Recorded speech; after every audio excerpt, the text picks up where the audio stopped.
Good evening and welcome to Premier League Live on this Monday night as we bring to an end Matchday 15 in the Premier League. A weekend that has been full of action, lots and lots of goals, some high scoring games amongst them, and a game and a derby that was postponed at the start of the weekend. Lots of action to bring you through, and we'll talk through all of the weekend's results and scores a bit later on. But to tonight's action, which is a crucial battle between two teams who have really been below par this season. A West Ham side under Julian Lopetegui with just 4 wins from their first 14 Premier League games this season, and a Wolves side who have just 2 wins in the last 13 league games in all, or 13 games in all competitions. Really not an enamouring start to the season for Gary O'Neill's team, who sits second bottom of the league table.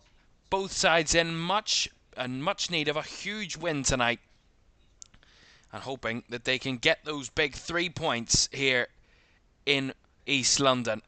West Ham, of course, without Mikel Antonio after we heard that he had been involved in a road traffic collision over the weekend, and at LFS we wish him all the very best and a speedy recovery, as do his team, who in their warm-ups this evening were wearing Mikel Antonio's number 9 on the back of their training shirts. Tonight's visitors for West Ham, as I said, are Wolverhampton Wanderers, who are one of the bottom 3 in the league at the moment. Gary O'Neill's side have really been on the end of some big thumpings this season, including last time out when they were thumped 4-0 by Everton at Goodison Park. They want a bit of retribution, and they're going to need it if they're going to get anywhere to support themselves in the Premier League this season, with just 9 points from those 14 league games this campaign.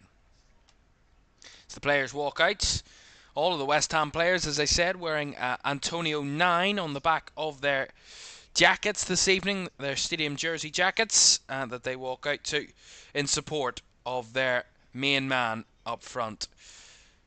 Let's have a look at the two teams then, and without Mikel Antonio, West Ham look like this. Lukasz Fabianski starts in goal.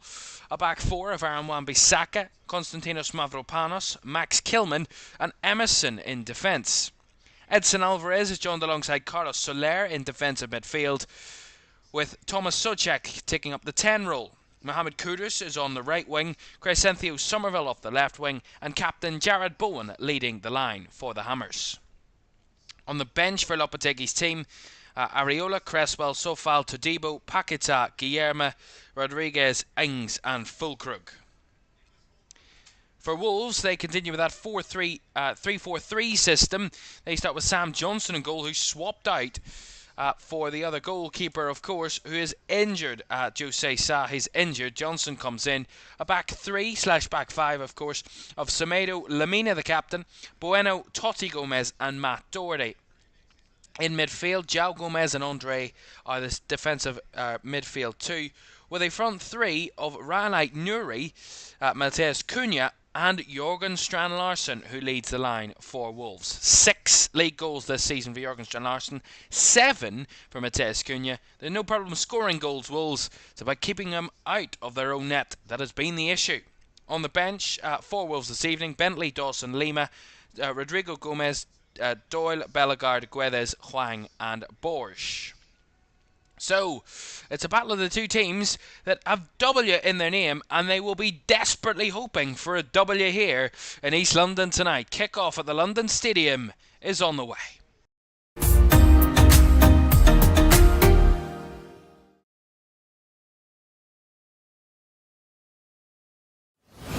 A very good evening and welcome to this Monday night edition of Premier League Live here on LFS. A very good evening to you. Welcome in to the programme this evening. And looking forward to this one tonight. As I said, two sides in a real bit of bother at the moment, with both of their managers practically on the verge. Really, certainly not in a safe position. And their jobs certainly not secure at the moment, with the way things have been going. We'll get into the full detail about these two sides this season. I haven't really watched them that much this campaign, but one thing is for certain. They've got quality in their sides, but they're not showing it at the moment, and that is an issue for both of these two managers. Some top quality players in both of these starting 11s tonight, and let's hope some of the themes that we've seen this weekend of high-scoring games. Just one team has failed to score this weekend, and that was Southampton on road at Villa Park. Hopefully, that high-scoring form for this weekend continues tonight, and we get a cracker to finalise match week 15.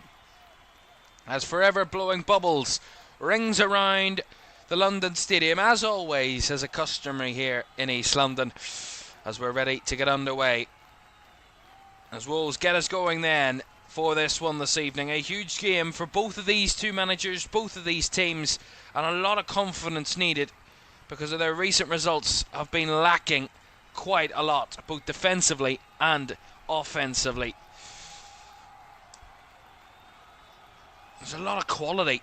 That's the big question this season. Why are they in this position? As Cunha gives away a cheap ball early. Bowen. Now Kudus trying to find a way through, but again a cheap giveaway there from Wolves initially. But why are they in the position they're in at the moment? You know, just 6 league wins between the two teams in a combined, of course, 28 Premier League games. So there is a real lack of putting that quality on show and getting results out of it. You know, we bring it to conversation. The Leicester defeat away at Leicester for West Ham a few weeks ago, and or last midweek, and you kind of boil it down. They had 31 shots in that game, 10 on target, and just the 1 goal to show for it. So they're not showing the quality of which they have in their side. The same with Wolves. I mean, they're scoring goals, 22 Premier League goals this season, Wolves, but at times being thumped by massive amounts. I mean, the last 2 games, they've conceded 4 goals in each game. Of course, away at Everton and at home to Bournemouth. Of course, when they conceded a hat-trick of penalties in that game against Bournemouth. So some silly mistakes there. But to compare that, you know, the 5-3 against Brentford was another huge defeat way back in August when they were thumped 6-2 at home by Chelsea. They have these huge big games, or these games where they get absolutely trounced, Wolves, and destroyed defensively. But they're capable of scoring goals and winning games of football. It's just when you have a really bad defence that leaks as many goals as Wolves have had, it's really curtains for you. They have the worst defence in terms of goals conceded this season. No team has conceded more than Wolves. They've conceded 36 goals in 14 games. Southampton are the closest to that on 31, followed by Leicester on 30. But, you know, by far, Wolves are defensively the worst team in the division. And considering they're not one of the newly promoted sides, that is quite a shock. And quite a massive kind of shock compared to the last season when they were so solid defensively. Here's Doherty trying to find it in behind for Strand Larsen, but good defending by Mavropanos and cleared away by Max Kilman, who of course joined West Ham from Wolves, did Max Kilman, in the summer for over almost £40 million. That was competitive, but one of the points I would make about Wolves this season was that win against that big result. That big performance, not the big result. They lost to Manchester City at home, but the big performance against Manchester City, taking it to Man City, and that beautiful goal they opened the scoring just epitomises what Wolves want to be and what they can be this season, albeit they lost that game because they held on too long and really conceded in the last second quite avoidably. But, you know, that's been the thing with Wolves all season. They've got the quality up front to convert goals and to find chances and to win games of football. It's their defence that lets them down time and time again.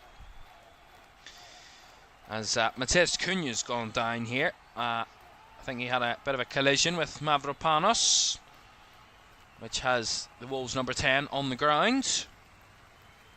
And he is helped back to his feet by his captain, Mario Lemina. Our referee this evening, by the way, is John Brooks. Our VAR is Andy Madley for this one.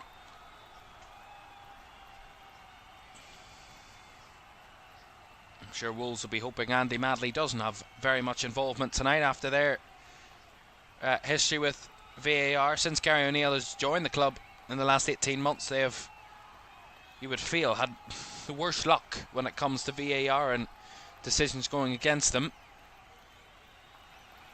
certainly up there anyway, amongst those clubs with the worst luck.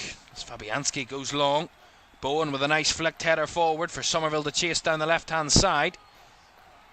Getting across was Bueno, but beaten past by Crescencio Somerville, who breaks into the box, but couldn't find a way through that maraud of gold bodies in there.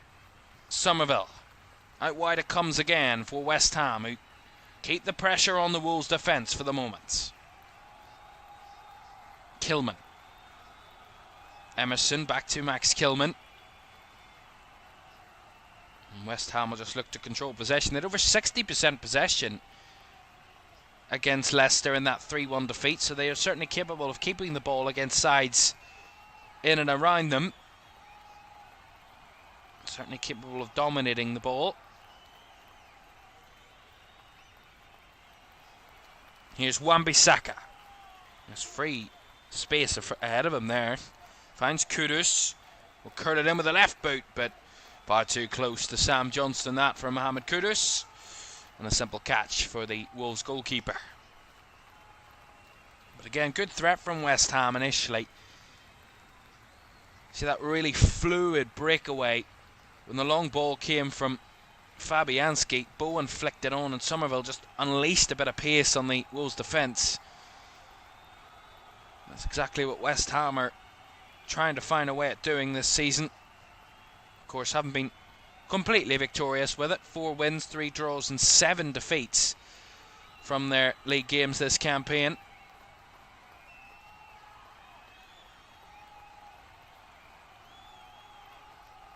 They've scored 18 goals, have West Ham. Conceded 27. So similarly, they can score goals. Their defence, once again, not getting them out of trouble at times. As Bowen is upended there on that side by the Wolves defender in Santiago Bueno. And a free kick will go West Ham's way against the Hammers captain. See that again. Yeah, it's just a bit late, that from Santiago Bueno. Bowen anticipated the challenge coming, got the ball out of the danger and got the ball out of the way, and Bueno's foot just collided with Bowen, taking him out. And a free kick, which is a problem for Wolves. They have conceded the most from set pieces this season. 13 of their 36 goals they've conceded have come from set pieces. As Soler and Emerson over this one for West Ham. Early chance to threaten. Soler with a right-footed effort, bouncing around the box, and Alvarez will keep it alive. Soler will deliver low this time into Somerville. We'll look to chip it across, and Souček was there but couldn't get a clean connection as Mavropanos strikes, and well blocked. Good pressure by West Ham, the crowd getting up for it now. Somerville, nice turn. Down the left-hand side, looking to spin in field. Finds Bowen. Tried to go over the 1-2. Well, closed off, but Bowen wins it back again. And again, that crowd of bodies from Wolves in that central area just overload West Ham and get themselves out of trouble. But initially, really good pressure from West Ham. Really good kind of sustaining of that pressure. Once the free kick doesn't work the first time, they keep it alive, they work it around the box, and they keep trying to create chances and not allow Wolves out of the danger. And ultimately, in the end, too many passes and too many loose balls let West Ham down in that situation. But again, Wolves don't look convincing as Kudus nipped it away and gives it back to Mavropanos. Certainly starting with a high tempo at West Ham this evening. And considering their recent form, they actually have won the last 2 games against Wolves. They won both games against them last season. 2-1 at Molineux and a 3-0 victory here. Kudus scored twice and Jared Bowen scored the third in a 3-0 victory. Here is Kudus. Finds it out to Wan-Bissaka. Wan-Bissaka across, takes a deflection. Finds its way out through Semedo for Wolves. Again, it's really good as the West Ham fans applaud in the 9th minute for Mikel Antonio, who, as West Ham reported, is in a stable condition and underwent some surgery after that road traffic collision. His manager, Julian Lopetegui, called it a mere miracle that he is still here with us after that collision. And we thank the powers that be that Mikel Antonio is still with us. And we wish him a very speedy recovery, of course, and a quick return to what he loves doing the best, and that is football. It's a poor header in midfield there by Wolves as Kudus tries to skip away, but nice interception by Lamina, wins it back. Semedo, nice turn by João Gomez. Out it comes to Ait-Nouri on the left hand side. Nice 1-2. Cunha tried to squeeze it through for Ait-Nouri, but couldn't find a way through on that occasion, as Kudus is beaten off the ball simply there by Andre. Cunha spins it out to the right hand side. Doherty with the chest. There's a cut it back. Chips it into the box. Away by Souček. Good response from Wolves, coming under early pressure. Andre. Back it comes to Totti. Bueno. And now Semedo. Into João Gomez. Nice Strand Larsen. Back to João Gomez. Tried to force it through the middle, but a bit of a wasted effort that by João Gomez, and easily gathered by Lukasz Fabianski.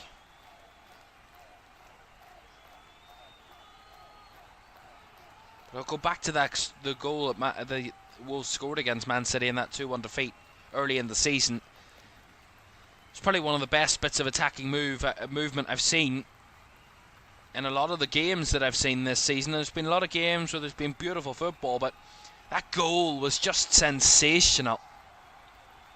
The one-touch passing, the intricate play, the really sharp movement in the final third and find the spaces was fabulous, and certainly what they're capable of. As Lamina wins the ball back off Bowen. Nice challenge, finds Matheus Cunha on the left-hand side. Wants to drive infield. Cunha has to feed it forward. João Gomez closed down, but Cunha there to pick up the pieces. Gives it out wide to Doherty. Doherty trying to cross it.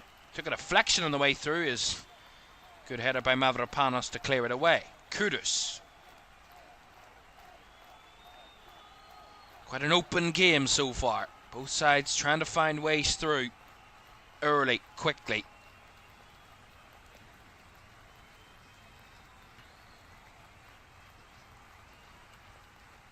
Wolves' last win against West Ham came in January of last year, 2023, so almost 2 years since the last victory. It was a 1-0 win at Molineux when Julian Lopetegui was the Wolves manager on that occasion, of course, now at West Ham. And it was almost 2 years ago. It's actually their only win. Wolves in the last 5 Premier League meetings between the teams. West Ham have won 4 of those 5 games. Kept a clean sheet in 3 of those, in all 3 of their home wins at West Ham. And last time Wolves beat West Ham at home, when West Ham at the London Stadium, was back in June 2020, when there were no fans inside this stadium, and they won by 2-0 on that occasion. Did Wolves? Raul Jimenez and Pedro Neto with the goals on that occasion.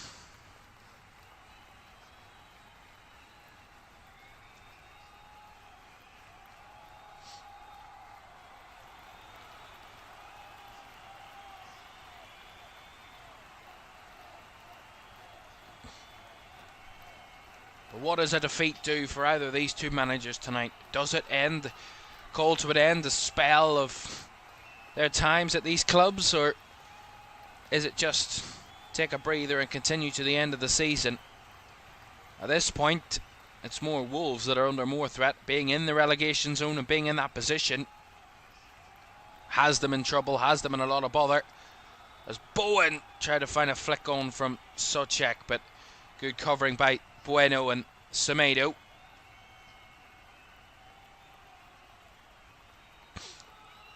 As Lamina tries to dart one forward.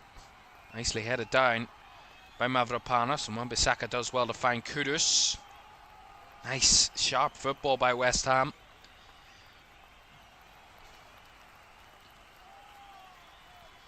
And another thing for West Ham, they've got bodies on the bench as well. You know, their starting 11 are really strong. You know, this type of team should be competing for mid-table or even Europe with the quality they have. You know, Wan-Bissaka, former Man United defender, Mavropanos and Kilman, really good quality defenders. Emerson, formerly of Chelsea, really kind of continental top European midfielders. As Somerville crosses, gets the block and gets the West Ham corner. I mean, we know what Kudus is capable of, an absolute machine in front of goal at times. And Jared Bowen, I mean, the impact Jared Bowen's had on West Ham over the last 5 years, is it something like that, has been absolutely immense in all competitions, in all moments, whether they're battling in Europe or whether they're dogging out down the bottom. He always gives his best for the team and gives quite a lot in terms of output, does Jared Bowen. This corner for the Hammers, whipped into the back post, and Kilman's header blocked by Totti. Bowen does really well at closing down, but Totti nicks it away as Bowen gets back to his feet. Nice cute play by Strun Larsen. Lovely work into Doherty, but well closed off. Again, better from Wolves as Semedo steps in again into the space. Strun Larsen the move. Doherty back to Semedo. Into Lemina. Called to shoot, and as that what he does. Probably should have said no to that, Mario Lemina, because he went well wide with that one.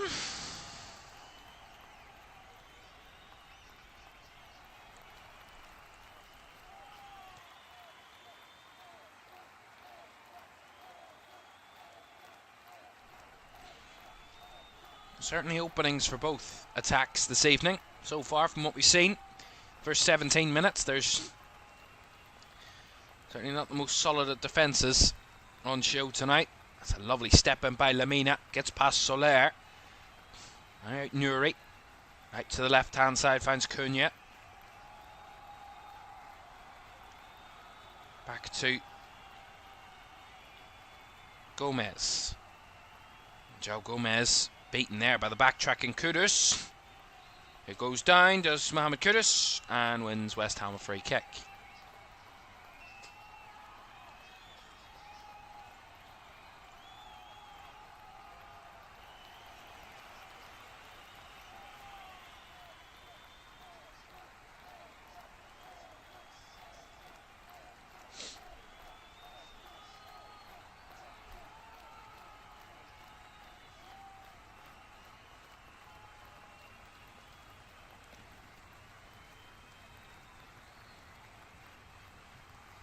Fabianski waiting to take this free kick. As Crescencio Somerville has had a bit of an issue with something.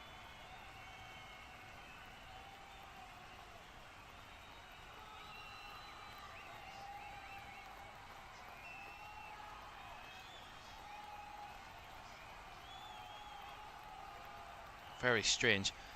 From what I'm hearing, Crescencio Somerville had kind of white sleeves on, like kind of sleeves, and doesn't want them on, so decided to take them off. Here is Somerville breaking into the box, goes down, no calls as he gets back to his feet, back to Kudus. Souček. Injection of energy there as Souček's actually going to be the one penalised here for a challenge on Ryan Aït-Nouri. So a free kick to Wolves. Injection of energy there all of a sudden from West Ham. As I was trying to explain, Crescencio Somerville had kind of makeshift sleeves, in a sense, underneath his shirt, which he decided to take off. I have no idea why he took them off, but he did. And then he came straight back on and injected some sort of pace into this West Ham attack all of a sudden, and bursting at the Wolves' defence, and ultimately could have found a way through. Ended up not finding a way through, but Certainly wasn't too far off it. Strun Larsen does well to lay this one off to Cunha, and into the box it comes. Too high. Right, Nuri does well to keep it in. Here is Cunha. Blocked by Kudus. Back to Ait Nuri now. Lamina. Cuts it across to Semedo. Doherty. Into the half space. Finds Andre. In behind goes Strun Larsen. Angle was against him. Tried to chip it back. Wan-Bissaka clears away. Cunha brings it down deftly on the edge of the box. Battling on the edge. It comes as Wolves trying to break through, and the shot is straight at Fabianski. Again, much more threatening from Wolves. As now Wan-Bissaka wants to break away for West Ham. It's end-to-end football at the moment. Wan-Bissaka. Bowen. Back to Aaron Wan-Bissaka. Wanted the overlap. Cross come in. Cleared away by Wolves again. There was an overlap on there with Alvarez, but Wan-Bissaka didn't spot it. As Mavropanos wins it back again. Now Wan-Bissaka. Alvarez. Kudus back to Edson Alvarez. As Kudus received the ball again, but couldn't get anywhere with it as Cunha nips it away. A nice Strun Larsen. Looking for options. A lack of gold and black ahead of him, and had to turn back to Ryan Ait Nuri. And considering West Ham had a good start to the game, a good first 10 minutes or so, it's Wolves that have responded since those early moments for the Hammers, and probably had the better of it in the last 5-10 minutes. Have the visitors, as Totti tried to go long, but Mohamed Kudus was in the way of that one, and it just deflected towards Mavropanos, who could recover. Soler tried to chip it forward for Kudus, but too much on that one, and Sam Johnson can recover for Wolverhampton Wanderers.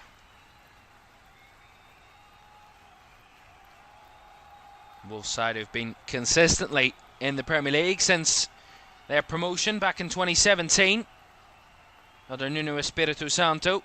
Good long spell of Wolves in the Premier League.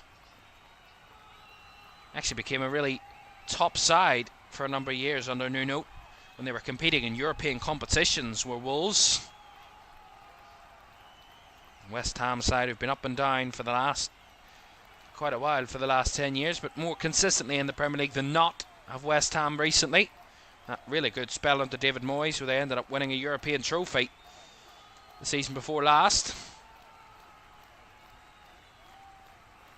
And parted ways in the summer for Julian Lopetegui, who actually departed his job at Wolves at the start of last season, just days before the season started.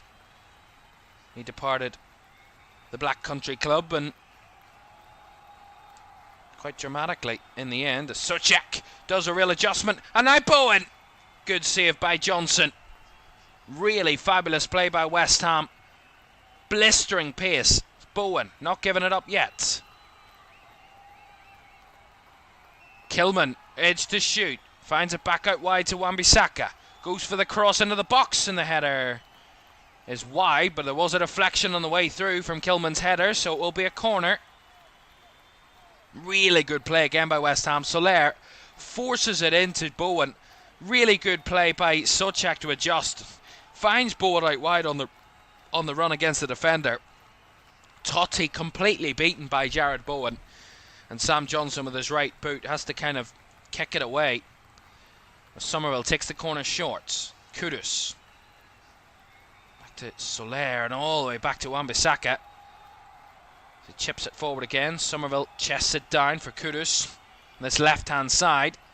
Edging away through to Kudus. Lovely. Beats his man and then runs into another. As now Wolves want to counter up the other end. Matheus Cunha is the man forward. Up against Wan-Bissaka. He's got Strun Larsen on the run in the middle. Nice ball into Strun Larsen, who took a first touch that was a bit too heavy by the Norwegian. The game's come into life in the last few minutes. You can feel a goal is coming. Both sides pushing for that opener now. Soler to Alvarez, and to Bowen. Back out wide it comes to Emerson, and all the way back to Suchek there. He has to go back to Fabianski.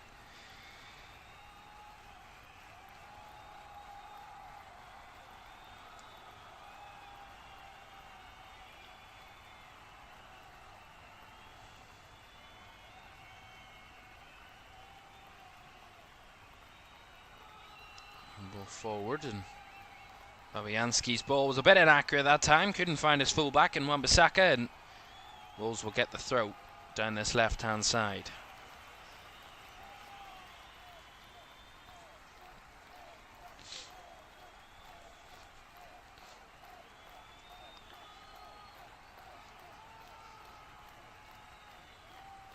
Nuri.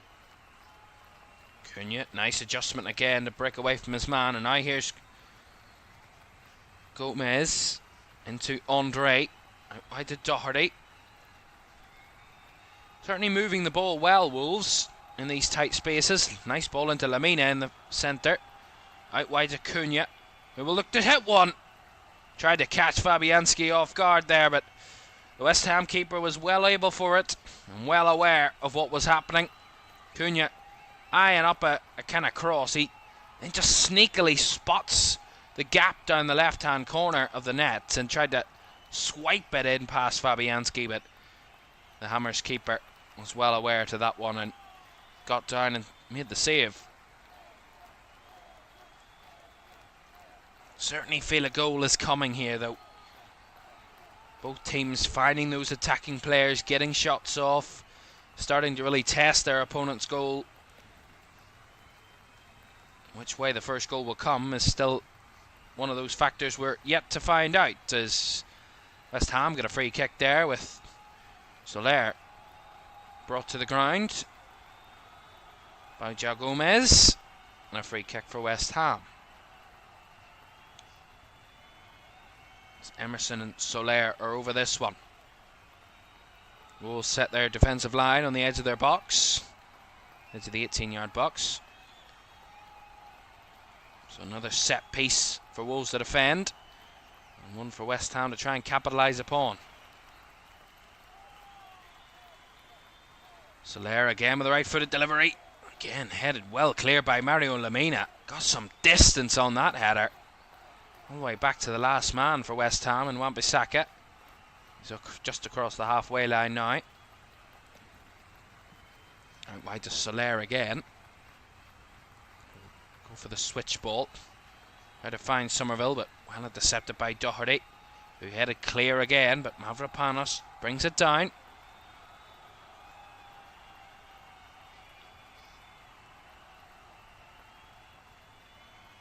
So check.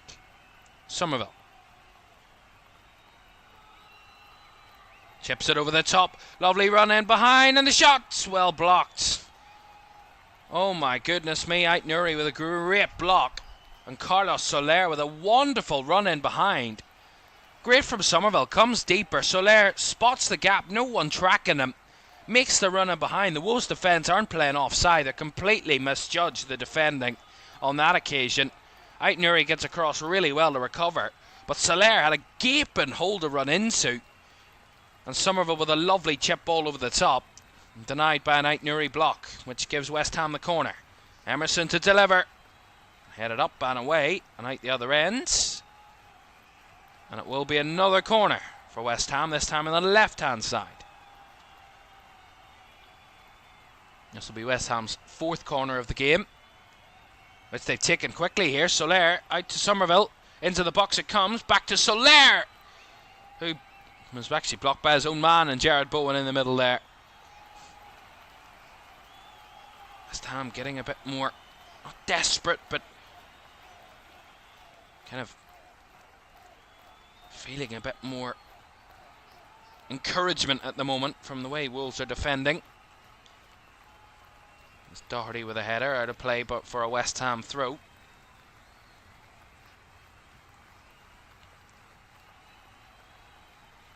Nice 1-2. Emerson. Somerville. Shoved off the ball there by Matt Doherty. Maybe a bit too much by Doherty. I think he It's not overboard, according to the referee. Just a kind of a push. I mean, he was nowhere near the ball, Matt Doherty, so maybe lucky there to get away without a yellow card, but no yellow card for the Irishman. But a free kick again for West Ham. Their 4th of the game. And another one in a good position on that left-hand side. And Emerson will take this one. Soler will just walk away. So Emerson to deliver. Left-footed, nice whip ball into the box, flicked on, but nowhere near the target. That from Thomas Souček there, and it's well wide. Goal kick. It's always a threat from set pieces as Thomas Souček, but either it was too far out or didn't get the connection on the ball he would have liked. Either way, it ended up well wide of the goal, and certainly no threat for Sam Johnston.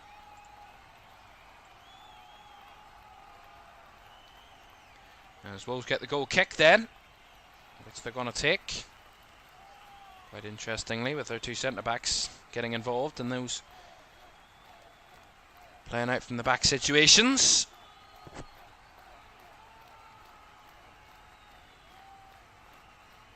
Johnston boots it long now. Chested down by Cunha. Nuri has to go back to Totti. Back to Johnston again. Pressure from Bowen as Johnston goes long. Good header by Strand-Larsen.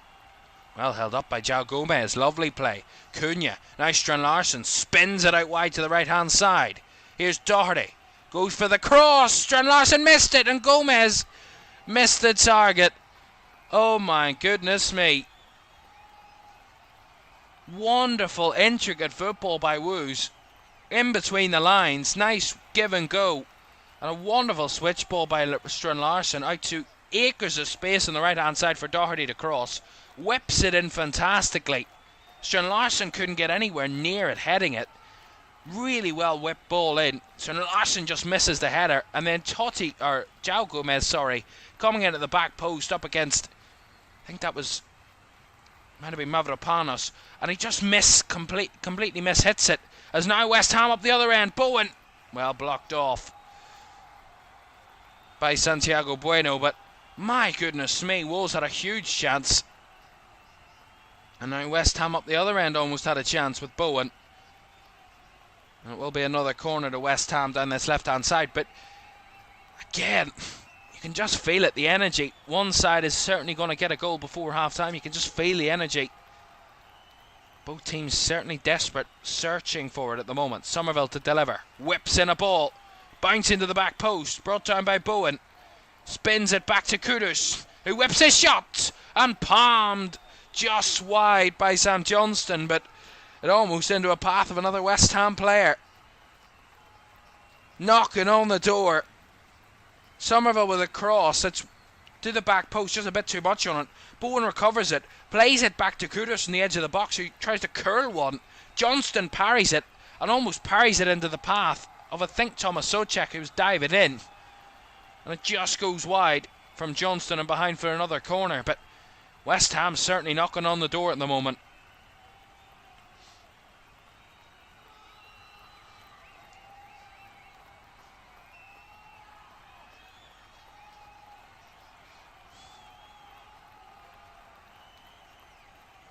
João Gomez trying to protect his goalkeeper against Edson Alvarez. Another corner for West Ham. Somerville again, another whip ball, and this one closer, but tipped over by Sam Johnston. Again, well whipped by Crysenthio Somerville. Just curling back, dipping. And Sam Johnston couldn't take the risk of it dipping underneath the bar. As they take it short this time. Kudus with the delivery. To the back post again. Back across by Kilman. And over the bar it goes from Mavropanos. Goodness me. Chances galore for West Ham on these set pieces at the moment, but not a single one of them going in as it stands. I mean, really good from the first phase by Kilman. Knows he's not going to get it from goal from that position. Heads it back into the danger zone on the edge of the 6-yard box. And Mavropanos, I think he lost his footing. Kind of swiped through it. And then went flying over the bar.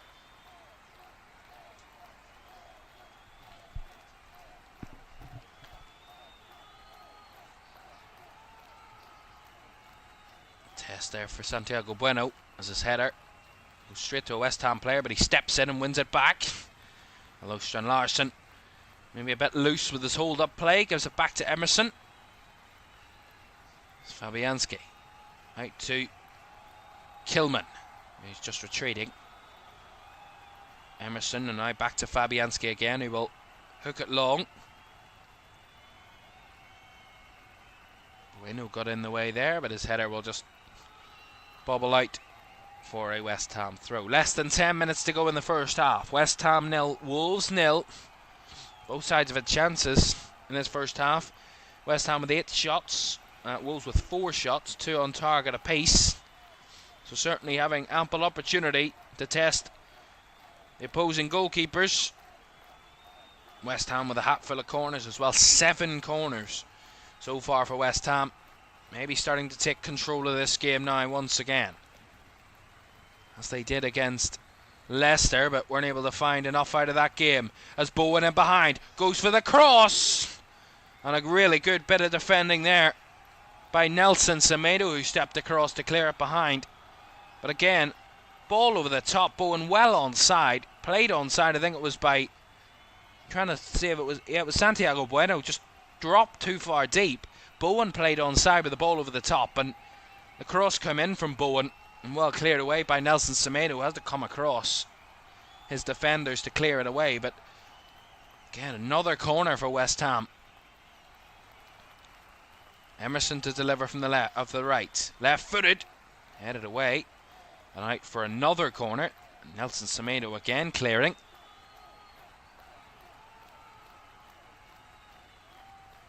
Just feel for West Ham they need a goal in this moment when they are creating so many chances. That was the failure against Leicester, not being clinical enough. As Emerson goes short to Kudus. Now Bowen. Soler with the ball into the box, but no one there in the middle. Brought down by Mavropanos on the edge, but turned into trouble and turned back onto the ball. Kudus in the box. Here we go. As the cross comes in, again headed away by Bueno. Good pressure by West Ham, and Wolves just have nowhere to go at the moment. This intense press from West Ham, penning Wolves into a space, not allowing them out, keeping the ball moving, keeping them moving from side to side, not giving them time or space to recover. Wolves is really just keeping this chaotic move going, keeping West Ham with the momentum at the moment.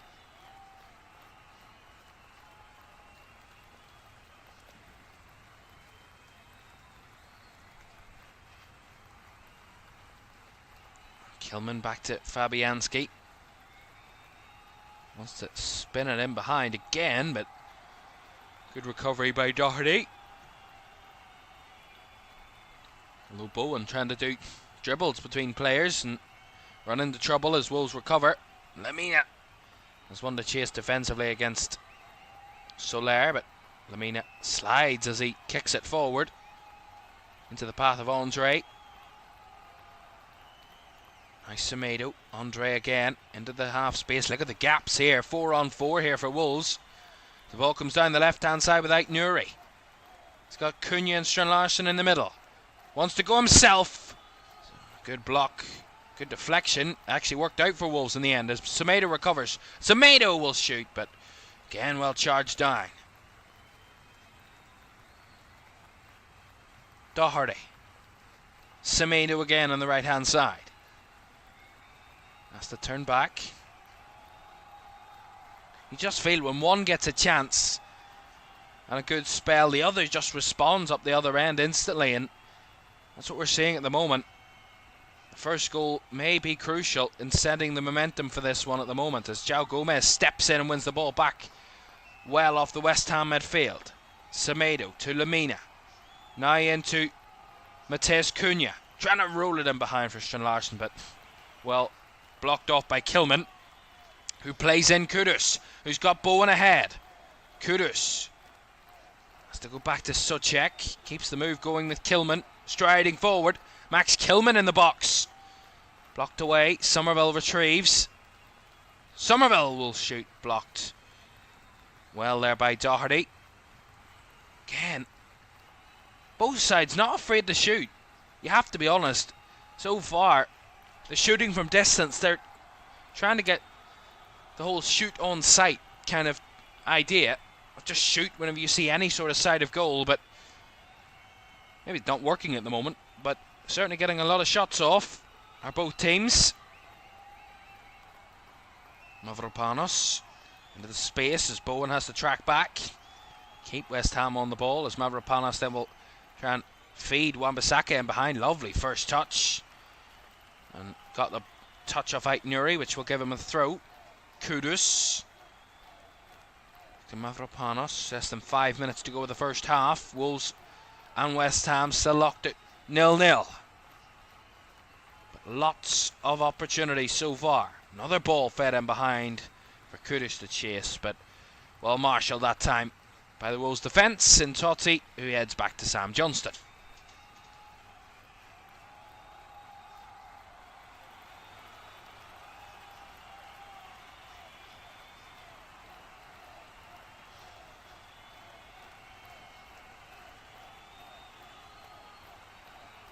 Johnston goes long.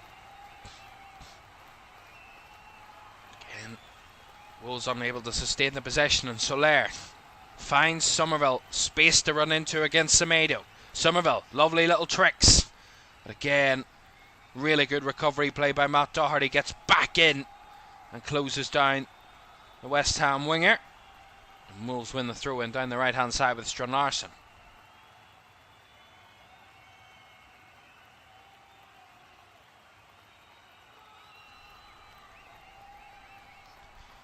Again, there's been a lot of invention, a lot of excitement, a lot of energy in this game tonight between these two. We're expecting a well-matched game. We were expecting these two to really come out and try and show themselves tonight in a game that is a must for both teams to try and get something out of. West Ham, there'll be more pressure on them to get the win, of course, being the home side, but Wolves would love a victory here this evening. Only the 2 wins in the league this season, 1 at home and 1 away. Actually picked up just 5 points of their 9. They've actually picked up more points on the road than they have at home this season of Wolves. 5 of their 9. 1 win and 2 draws from their 7 previous away games. And lost 4 of those games. Ait-Nouri. Under pressure by Wan-Bissaka, is opposite full-back. Lemina back to Totti. That's the turn it back to Sam Johnston. Lemina. Lemina slips on the ball. Kudus to Bowen. Back to Mohamed Kudus. Kudus will measure one, blocked again. Well, by Totti. And again Totti trying to get past Kudus. No room. Wan-Bissaka with a cross in. Headed down by Somerville, but headed wide. How Wolves recovered from there, I don't know. Kudus and Bowen win the ball off Lemina, who slips in his own half. Totti's the only one in the near vicinity of the two of them, and somehow 2 West Ham attackers don't find a way through.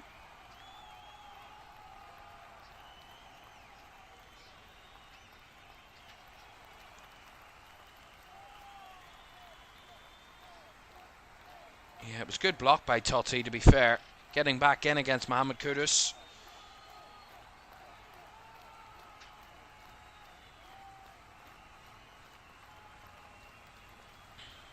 Kilman sends that one long. Responded by Santiago Bueno, and Wolves cute in the possession in the intricate spaces. And the referee was playing advantage initially, but is actually going to pull it back for a Wolves free kick here. For a foul by Emerson on Matt Doherty. And I think Emerson's going to get a yellow card. Ooh, to be fair. I mean, maybe a yellow card's a bit harsh, and that is even harsher, because for Emerson now, that means he will miss the next game for West Ham. It's his 5th yellow card of the season, which means he will miss West Ham's next game, which is a trip to Bournemouth next weekend. It's a free kick headed away. Gomez keeps it alive. Here's Totti into the box, curls one in towards goal. Here's Lamina with a set up, blocked. It's another one. Shot blocked. Still alive with Doherty. Again, another one blocked. As Somerville speeds away for West Ham. Gets absolutely taken out there by Mateus Cunha. And another yellow card. This time for Cunha. My goodness me. Wolves had about 4 or 5 shots in the West Ham box. They're all blocked. And then the break by Crescencio Somerville bursting away. And Cunha with a really lazy challenge. I mean, I don't even know what he's trying to do there. Somerville does really well at chipping the ball away from him. And then absolutely upended by Mateus Cunha. I've no idea what Mateus Cunha was thinking about there. But you can guarantee certainly wasn't a good challenge. And he gets a yellow card. Does the Wolves attacker. 2nd of the season. We've just added 1 added minute at the end of the first half here. As West Ham's free kick comes to nothing, and now Wolves have man power up the field. Chances. Semedo actually spun back on himself and allowed West Ham to recover. And that is the end of the first half. A first half that has been absolutely bonkers at times. Chances at both ends. Both sides not afraid to shoot. No question about that. Once they get in front of the goal, they are desperate at the moment to find a shot, to get a shot off and to get something into the back of the net. But at the moment, it's not working out for either team. Half-time at the London Stadium. It's West Ham 0, Wolves 0. Analysis on the way next.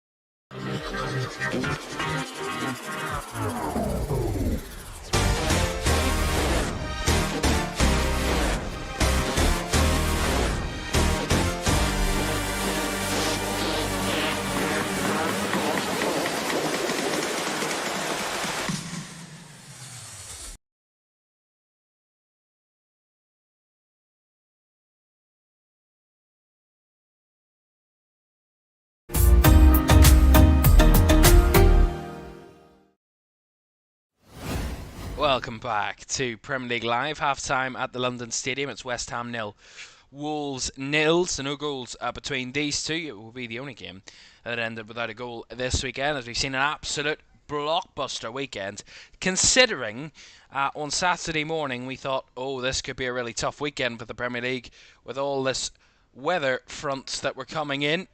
And with our first game of the weekend, the Merseyside derby being postponed due to weather on the west coast of the UK, of that game at Goodison postponed on Saturday morning. That was the Saturday lunchtime kickoff, but luckily all the other games got underway, and thank God they did, because look at the weekend that we have had in the Premier League.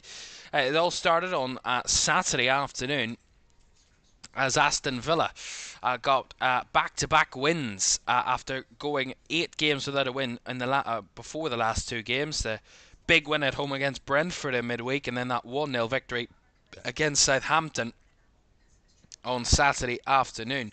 The scorer, John Duran, who started his first game of the season, his first Premier League start of the season at Villa Park on Saturday, and he got that goal to return the favour to his manager Unai Emery, and he got the only goal of that win for Aston Villa, but it could have been so much more for Villa in that game. They had so many chances, but just converted to one. Southampton, the only side so far this weekend, yet to score before tonight's game.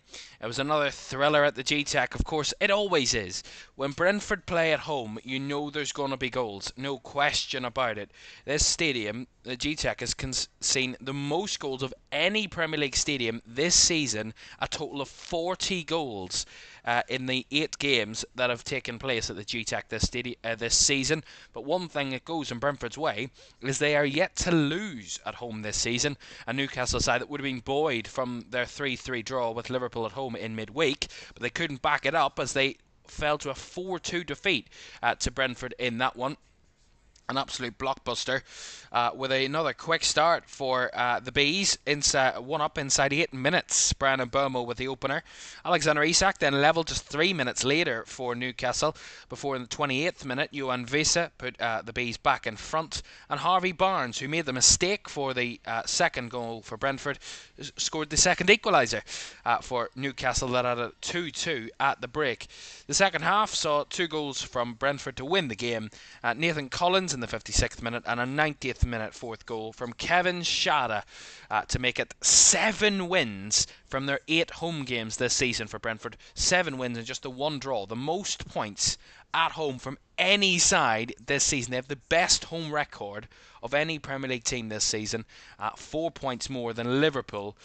5 points more than Arsenal and 6 points more than Man City, although all those teams are still yet to play their 8th home league game, so maybe that will go into account. But still, unbeaten at home this season are Brentford. An incredible start to the season for them at home. At Sellers Park, it was another game that was to be not going Manchester City's way after it looked like they'd maybe turned a corner against Nottingham Forest at home in the midweek games during the weekend. Well, it wasn't to be for them on Saturday afternoon at Sellers Park, a windy, wet Sellers Park. On Saturday afternoon, Daniel Munoz gave Palace an early lead 4 minutes into the game. Man City found themselves behind. Erling Haaland, who really hasn't been in blistering form as of recently, but he got them back on terms to get his 13th league goal of the season for Erling Haaland. That was 1-1 at half-time. Maxence Lacroix then put Palace back in front in the second half at 2-1 before Rico Lewis got an equaliser for Manchester City for 2-2. It's actually the 3rd successive game against Crystal Palace that Rico Lewis has scored for Manchester City. 3 games in a row, scored both home and away against Palace last season and scored against them on Saturday. However, that wasn't to be the end of the story for Rico Lewis. He got a yellow card shortly after his goal for arguing with the referee for dissent. He then got a second yellow for a foul in the box a little later on in his own box, trying to defend a set in the opposition box, in trying to attack a move. He ended up committing a foul on the Palace defender and getting himself a second yellow, which made him see red for Rico Lewis. 2-2 it finished in South London. It was to be a cracker, a 5-goal thriller at Old Trafford. Ruben Amorim's time at Manchester United took to be on a flyer until the last week when they went to Arsenal and lost on 2 set pieces at the Emirates, and then a thumping, disappointing home defeat to Nottingham Forest on Saturday evening. Forest were up 1-up inside 2 minutes, as they were early last season. Actually, were 2-0 up inside a couple of minutes last season. Forest went on to lose 3-2 in that game. They were 1-0 up after 2 minutes. Nikola Milenkovic with the goal to give Forest the lead. Rasmus Højlund then levelled for Manchester United not long after. But into the second half it came, and Nottingham Forest came out with a blistering set of pace. A terrible mistake from Andre Onana from a poor Morgan Gibbs-White shot had West Ham had Nottingham Forest 2-1 up. Chris Wood, then one of the top scorer for Nottingham Forest this season, with his 10th of the season, scored Forest's 3rd to make it 3-1 before Bruno Fernandes got a goal back at 3-2, but that wasn't to be enough in the end. They pushed and probed for an equaliser, did United, but it did not come in the end, and Forest record a huge victory on the road against Manchester United. A first home defeat under Ruben Amorim. Not to be Arsenal's way as well. The title race certainly took a twist and a turn this weekend, with Liverpool not playing, City dropping points, it looked like Arsenal could have a tap-in for Sunday afternoon when they headed to Fulham to face them at Craven Cottage on the Super Sunday early game, but it wasn't to be for Arsenal again. 2 disallowed goals in the game as well for them.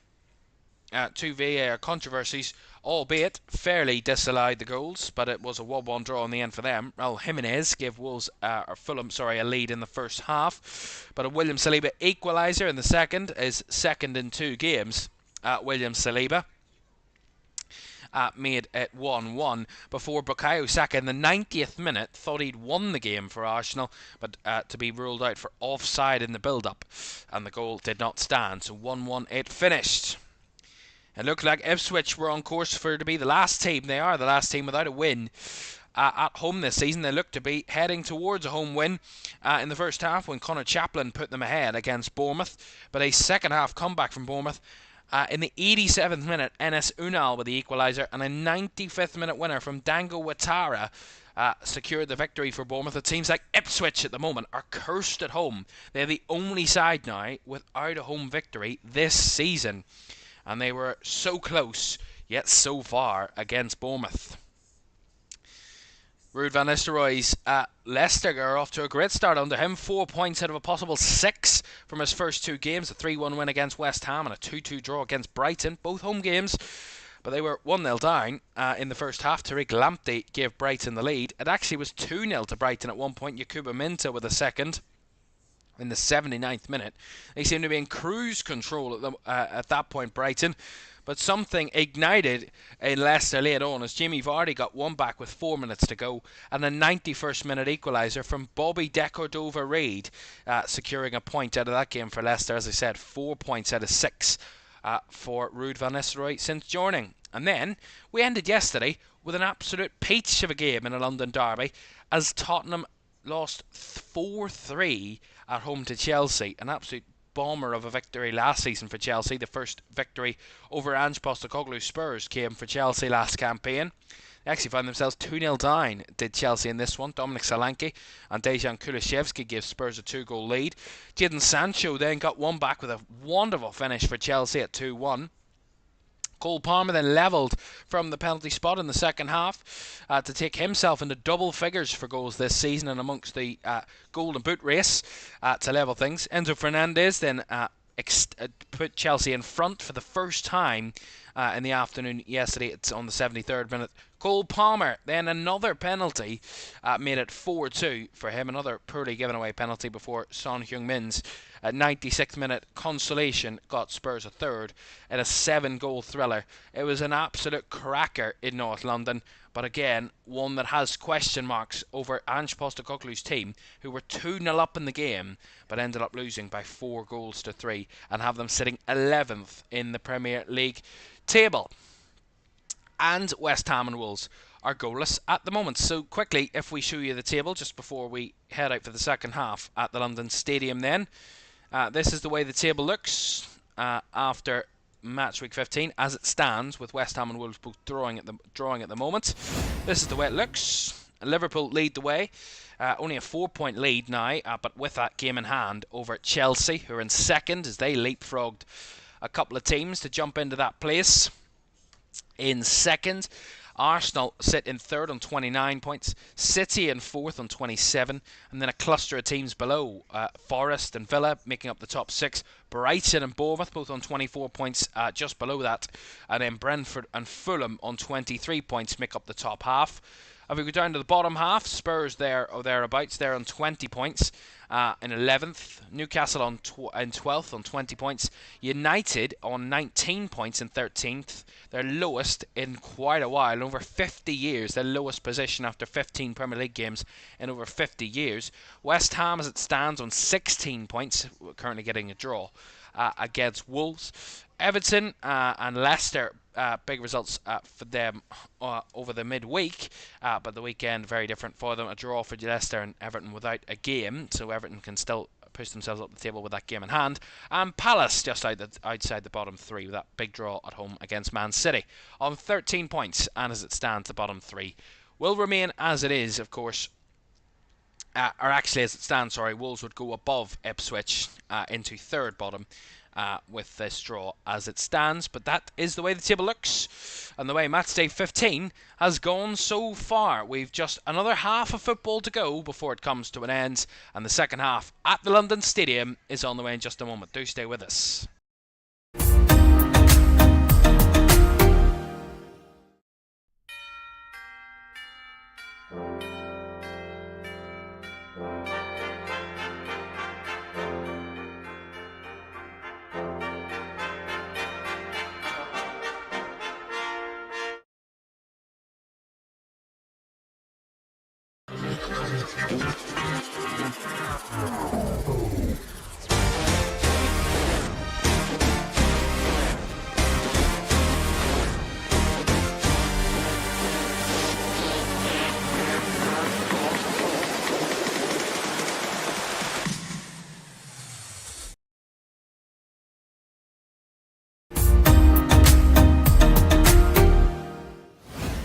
Welcome back to Premier League Live, half-time at the London Stadium. It's West Ham 0, Wolves 0. The second half on the way in just a moment, but what a first half. 21 shots in the first half at the London Stadium, 12 for West Ham, 9 for Wolves. Certainly full of opportunities in that first half. Just the 4 shots on target though, but an XG 0.79 for West Ham, 0.75 for Wolves. Very even game on that front. And that is why at half-time we do sit 0-0. But it very much could be very different with a couple of opportunities going awry for both teams in that first half where they could have taken the lead. But the lead they couldn't take, and that is where we stand at the moment. Don't forget to like, subscribe and turn on post notifications if you haven't done so already. That would be greatly appreciated, and we thank each and every one of you for joining us this evening here on LFS. But it could come down to both benches as to who ends up winning this game tonight, both with interesting options off the bench that could add a different taste, a different figure to this game later on here in East London.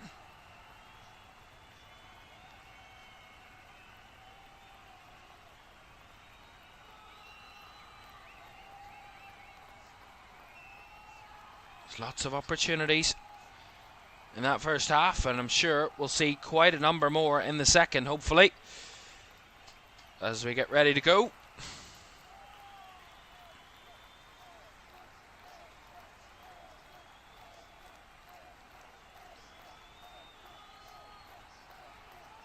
As we get underway for the second half then at the London Stadium, in a second half where both sides will be desperate for that goal. That goal has kind of evaded them so far this evening.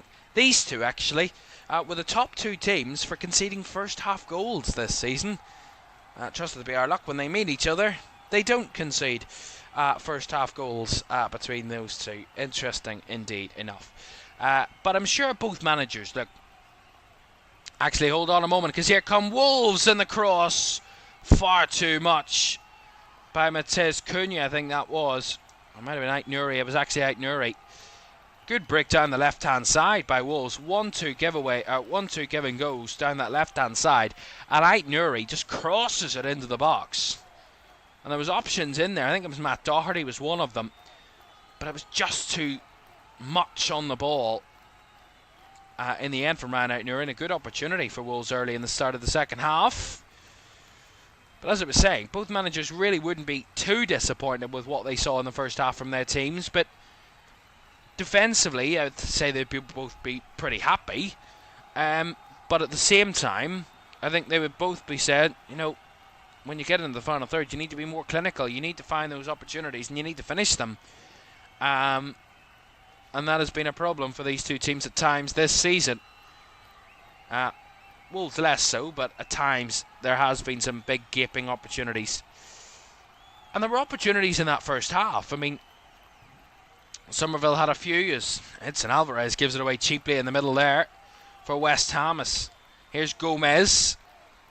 Now into Doherty, trying to cross it in, but well blocked by Mavropanos. And goes out for a throw. Wolves starting the second half the better so far. West Ham coming out with a bit of sloppiness there all of a sudden. The ball comes all the way back to Sam Johnston. Goes long up the middle, but can't find a teammate as Emerson recovers for West Ham. He chips it into midfield. Nice turn by Soler. Chested down by Bowen, but into Lamina as Doherty stretched across. And I think he caught Edson Alvarez on the way through. And I think that's going to get West Ham a free kick.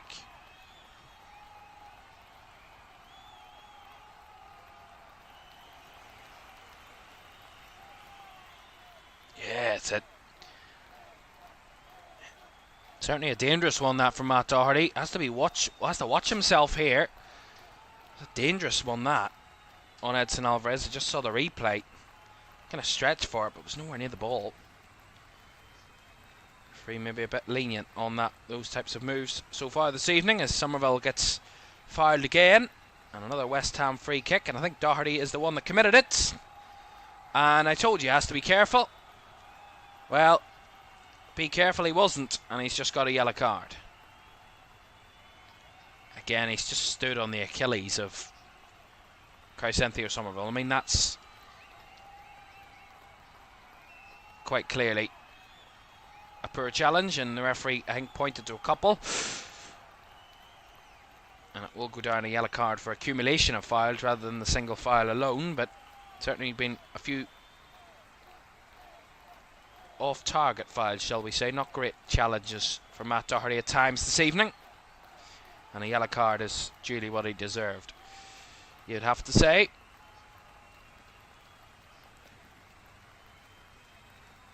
And the third player to get a yellow card tonight. And one for each team before his yellow card for Doherty. Here's Fabianski. Go long, brought down by Somerville, but couldn't take control of it as Lamina now has it. Doherty this time, back to Semedo, strides it down the right flank, but no one there to pick it up as West Ham clear their lines and Wolves get a throw.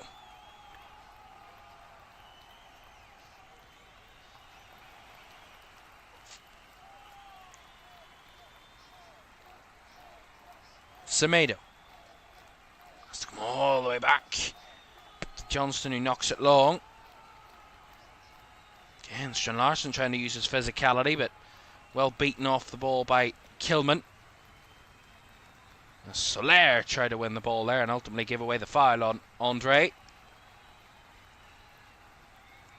And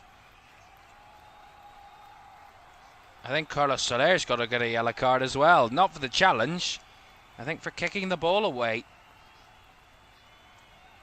Or the whole delaying the restart method now that we're seeing. More yellow cards coming for this season. Yeah, it's just... that's really naive and silly. Really silly from Carlos Soler. That's his fourth yellow card of the season.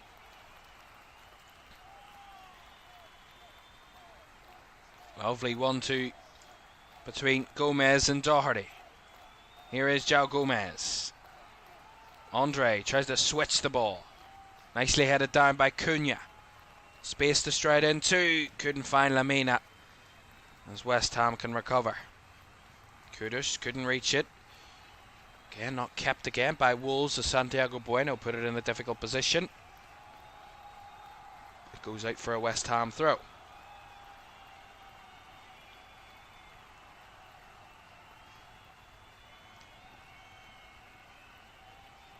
What a great ball by West Ham.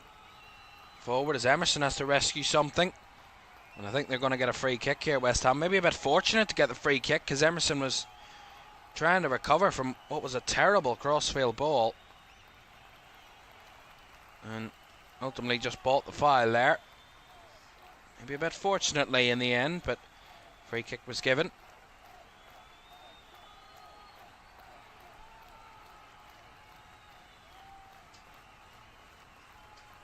There's a couple of the board of West Ham in the crowd here this evening.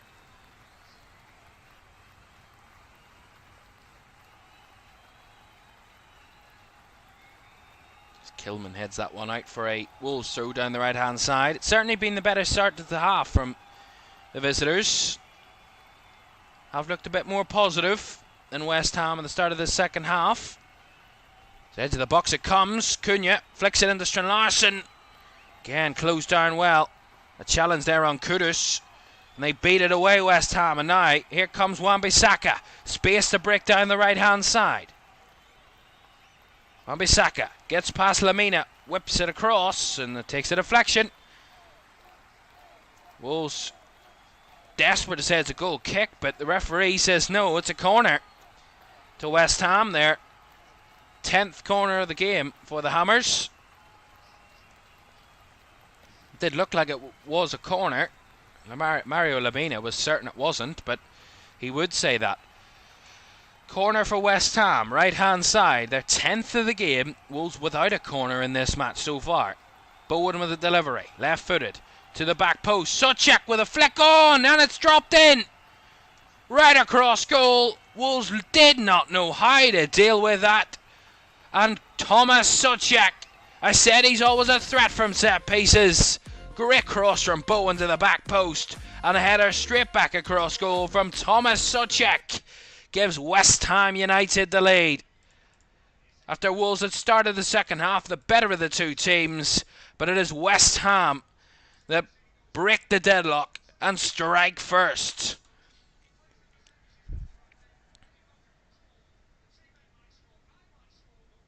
Really good cross. Beautiful whip on it by Bowen. And it just falls beautifully into the path of Souček. He doesn't really need to jump for it at all. Kind of just hops up a slight bit. Not much of a jump in it. Just kind of flicks it to get the power on it. It loops over the Wolves goalkeeper. The defence having a clue what to do. Keeper is beaten massively and the defenders in there as it just drops into the net on the far side. Really poor defending, but a wonderful goal, and Thomas Souček's 4th Premier League goal of the season as West Ham United ahead. West Ham 1, Wolves 0.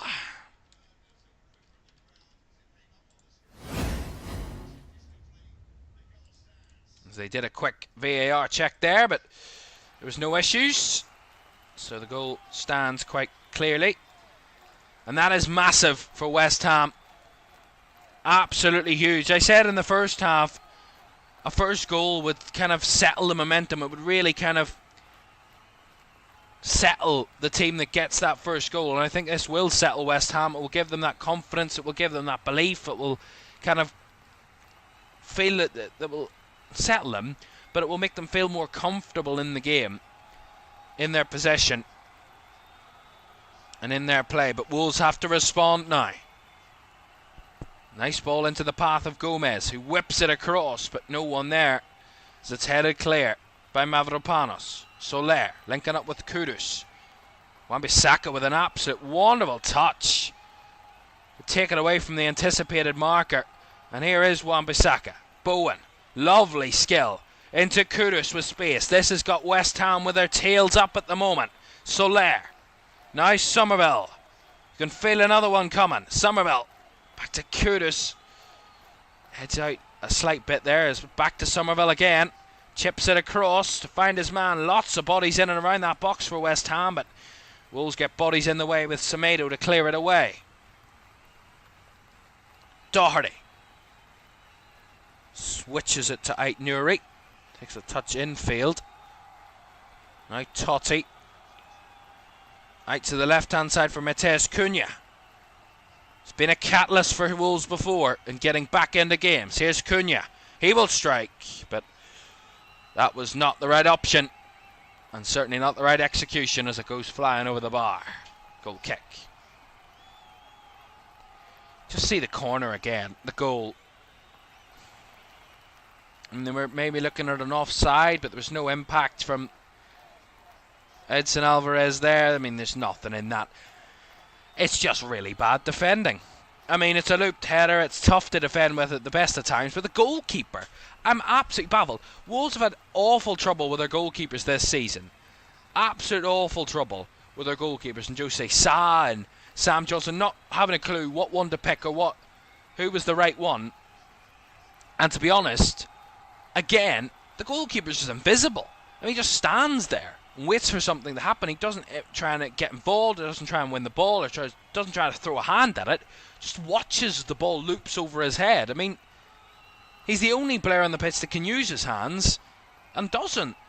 I mean, I don't want to pin it all on the goalkeeper because it's dreadful defending all round. I mean, it's awful. But you've got to try and do something there as a goalkeeper, and rather than just watch it fly over your head. I mean, it's really poor defending. Really, really poor.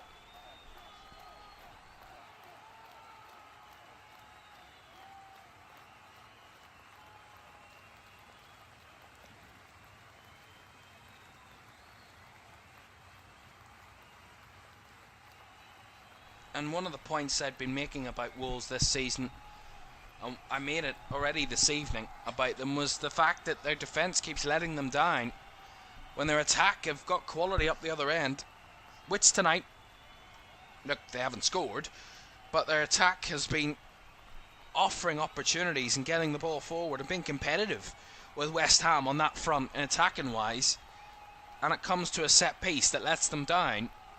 Bad defending on a set piece. I mean,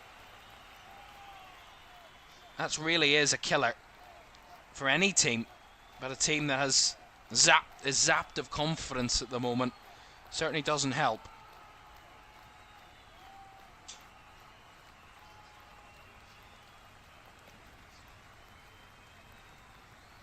And this is a West Ham team, of course, that have conceded 8 goals in their last 2 league games combined. 3 against Leicester and 5 here against Arsenal in the weekend prior. But they're looking for a clean sheet tonight, as that's a lovely flick on by Souček into Somerville's path. Now to Bowen on the turn. Jared Bowen in the box, breaks away and puts it across, and Kudus taps it in beautifully. West Ham with the momentum. West Ham with their tails up are as threatening as anyone in this league, and when they get going, they certainly can be a massive threat to any defence. And Mohamed Kudus, who got 2 against Wolves last season here, he's got 1 tonight as West Ham have a second. West Ham 2, Wolves 0, but it's all about the flick on.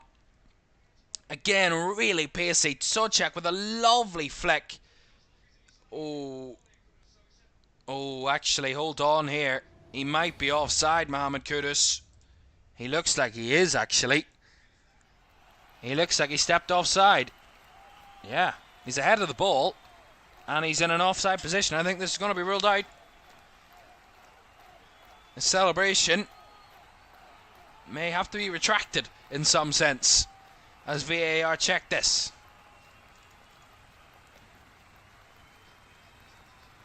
And a VAR, Andy Madley, watching on, along with Steve Meredith, the assistant VAR, who will make this decision and draw the lines and make sure all is good. But from what I can see, it looks like he's gone in an offside. He's in an offside position, Mohamed Kudus, and he's ahead of the ball. I mean, it looks to me quite simple.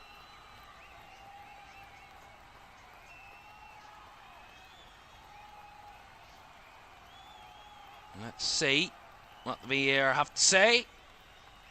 As the lines are drawn, and to me, I mean, it looks definitive to me. And the decision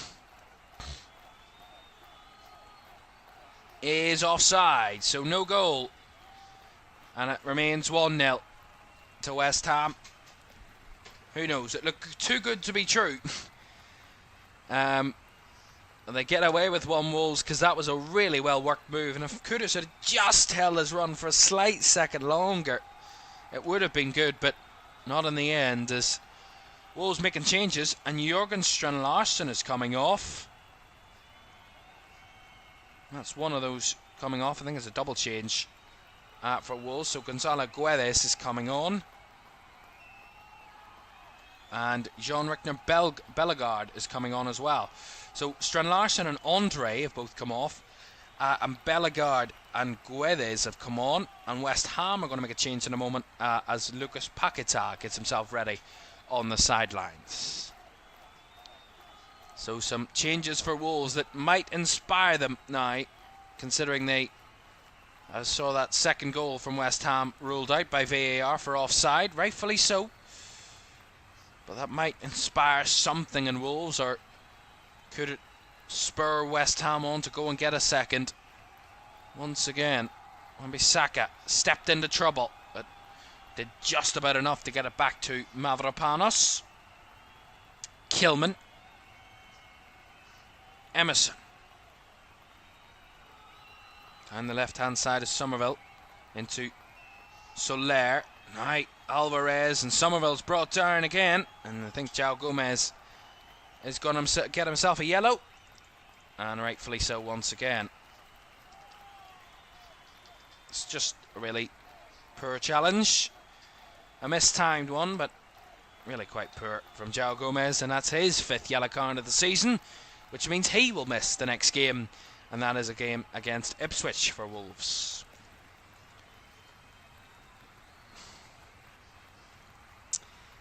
So that change for West Ham incoming. Carlos Soler is going to make way as Lucas Paquetá enters the field. So I would suggest Souček would drop into that defensive midfield too with Alvarez, and Paquetá will go further forward, or the other way around.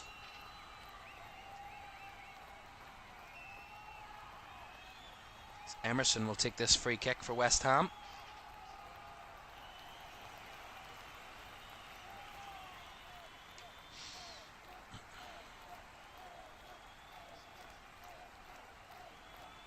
Emerson, left-footed, he slips as he takes it. Flicked on in the box. Away by Lamina. Brought down by Kudus on the edge. Kudus will hit one. Just flashed wide by Mohamed Kudus. Good chance. And he flashed at it. Certainly would have had the right to take it, but he didn't realise where he was, and was always going wide, that one. No question.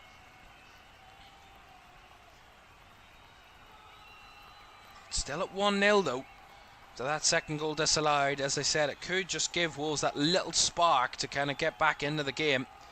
But at the moment, West Ham are passing it around beautifully at the moment. The intricate, sharp passing is really nice to watch, and Wolves at the moment just can't get in the way of him. Somerville made the run down the left, but made that run a slight bit too quickly, as that was an offside. So 25 minutes to go. West Ham 1, Wolves 0. Wolves with 22 goals scored this season.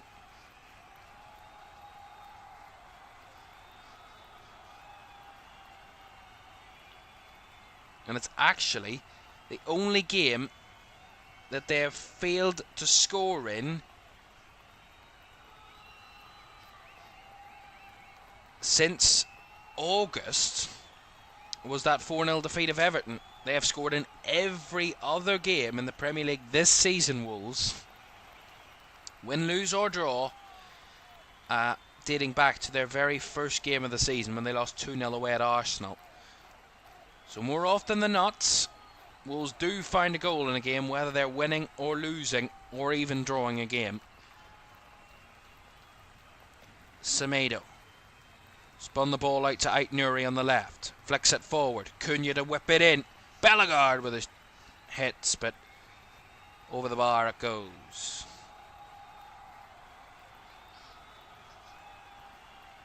Sorry, it's actually Guedes that took the shot. Apologies. There's Bellegarde just behind him. Good cross by Cunha, and I think Bellegarde was eyeing up the shot.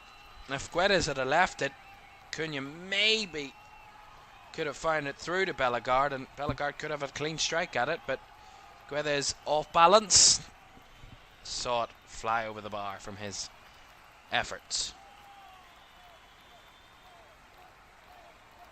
Well, a win for West Ham tonight would certainly not move them up the table. It just moved them up on points, but they would stay in 14th. They would be just a point behind 13th place Manchester United, who they've beaten this season, but a win might not be secured yet, because here comes Gonzalo Guedes, who's pushed down. Referee says no, as they're still alive here in the final third. Bellegarde brought down, and he will get a free kick. Gary O'Neill incensed on the sideline that his team didn't get a penalty. Bellegarde incensed, Guedes certain of it. Here we go again, Cunha with a ball in behind, and Guedes, shoved over by Emerson. It's a strange challenge to make from Emerson's point of view. He kind of just falls into him, but he kind of shoves as well with his left arm. To be honest, I would say this should look like a penalty to me. And VAR having a look, Andy Madley. To me, that looks like a penalty. The way it happens is Guedes is in behind his defender in Emerson, who leans into him to try and get him off the ball, but he kind of uses his left arm for leverage and shoves him down. But from what I'm hearing, VAR have cleared it and have said no penalty and stuck with the on-field decision, which I find really fortunate for West Ham and incredibly unlucky for Wolves. As I would say, I would have said penalty there, but Gary O'Neill still not happy, and I'm sure he shouldn't be, because I would be fuming too. But here's Cunha with this free kick, flicked away by Edson Alvarez. And Semedo under pressure, has to give it back to his keeper. Johnston with a ball forward, brought down beautifully by Ait-Nouri. Now on the outside, the cross comes in again, and the shot is in! Matt Doherty! Really beautiful sweep finish into the bottom left corner. Wolves may have felt hard done by not getting the penalty decision, but retribution is felt as they get a leveller just minutes afterwards.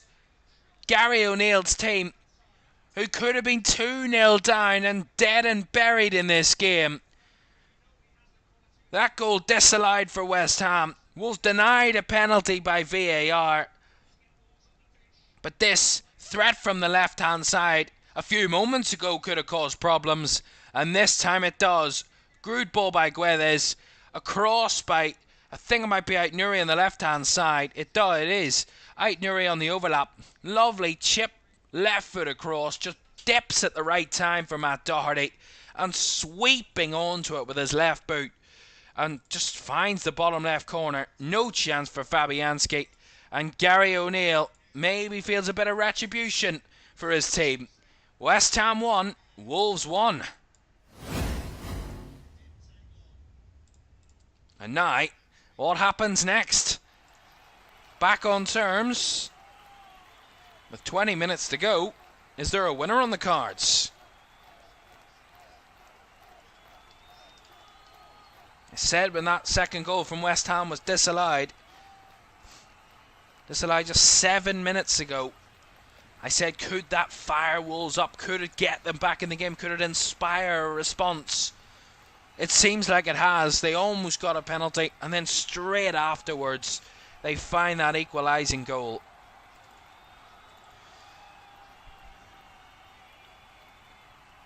And it brings me back to maybe a minute before that penalty claim, where the cross came in from the left-hand side. Cunha with a cross. Guedes had the shot that went over the bar, but Bellegarde was lurking. It was exactly the same situation. As Wolves had a bit of a free kick to defend there, and great defending. Still alive. Kudus. Bowen. West Ham trying to get back in front quickly. Bowen! What a response! Jared Bowen, the captain of West Ham tonight, is doing captain-like things. West Ham, pegged back just minutes ago, are back in front again. Great response from the Hammers. Another body blow to Wolves, who are absolutely incessant with the referee about something. I've no idea what they're incessant about, but whatever it is, they're not happy. But West Ham back in front, and Jared Bowen, again and again and again, he does it for this football club. Another great finish, and he tributes that goal to his teammate, Mikel Antonio.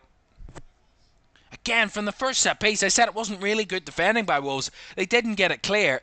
Somerville's sweep, kind of deflected effort, bounces back out to Kudus. He just plays it back to Bowen, who absolutely beautifully just spins his way past one or two players. Fabulous football. Gets past Guedes, then spins past in the inside of Aït-Nouri. And it's just really simple from Wolves defensively.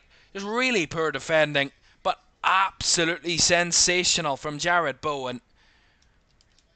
Beautiful from Bowen, allowed to cut inside on his left boot and finishes with ease and comfort and absolute wonder for West Ham United.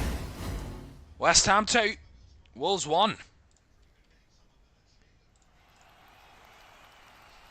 As West Ham make a change then, Crescencio Somerville just coming off and Danny Ings, his replacements. And Wolves have to respond once again to going behind. Ings almost instantly involved. Bowen, West Ham feel it here at the moment. Bowen breaks away from his man, cuts it back, and just poor control. Ings keeps it alive, but West Ham couldn't make most of that. Again, West Ham almost converting a third there. Fabulous breakdown the right hand side for Bowen. Almost bearing fruit once again. I think that third goal is a must now for West Ham, just to take this game away from Wolves. Wan-Bissaka, Bowen into Wan-Bissaka again, who continued his run, but good block by Mario Lemina, who puts it behind for the West Ham corner. It's actually now the most corners they've had in a game this season. 11 corners for West Ham. Actually, their second most was in their last game when they played Leicester, and they got 9 corners in that one. So outdoing themselves at the moment.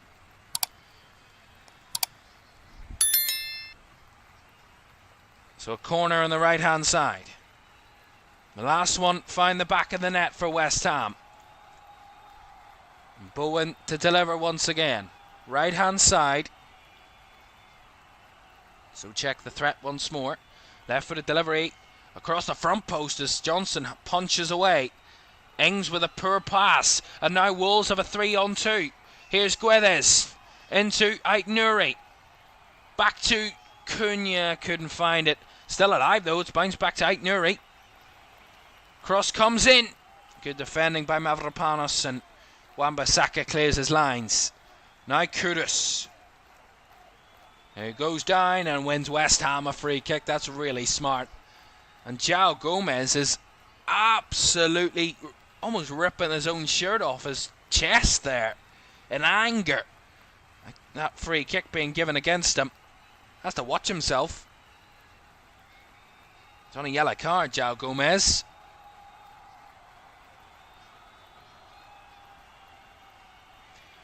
But what is going on with Wolves at the moment? They got back on terms. They worked ever so hard to get back level in the game, and they throw it away in a mere minutes.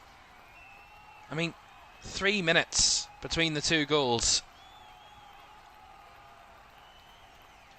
I mean, I was still waxing lyrical about the Wolves equaliser just before Jared Bowen scored the second for West Ham. Shows how quickly afterwards that Wolves had gone back behind. Really good endeavour by West Ham again as Bowen strides away. Souček tried to keep it alive, but the referee saw no foul as Bowen went to ground. Here's Doherty. And that's really poor, that.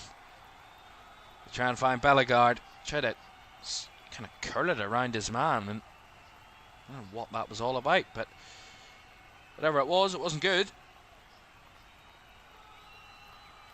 And I do know why Wolves were actually annoyed at the referee. They actually thought there was a foul on their own player in the build-up to that West Ham goal, but I mean, there's nothing in that for me.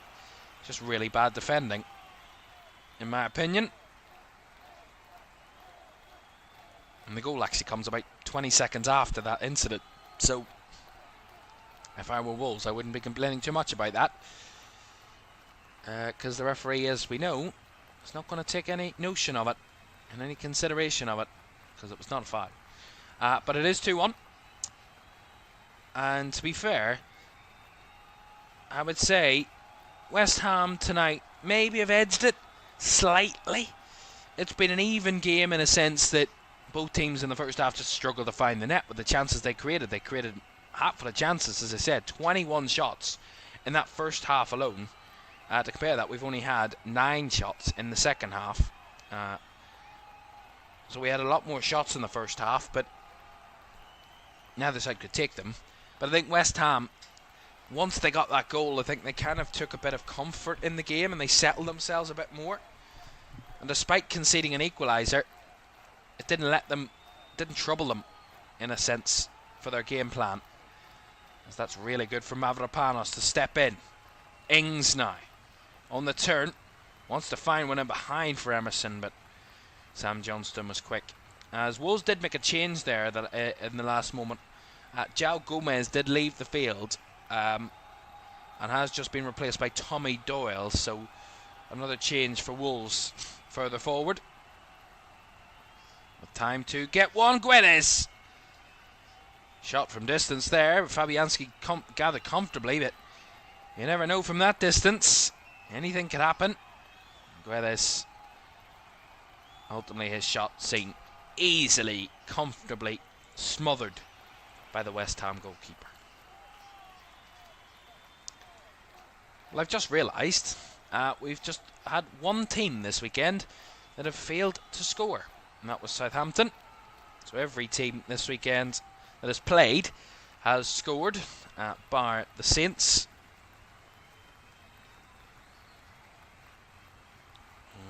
Wolves toying about at the back there. Goodness, Santiago Bueno just got it back to his keeper in time.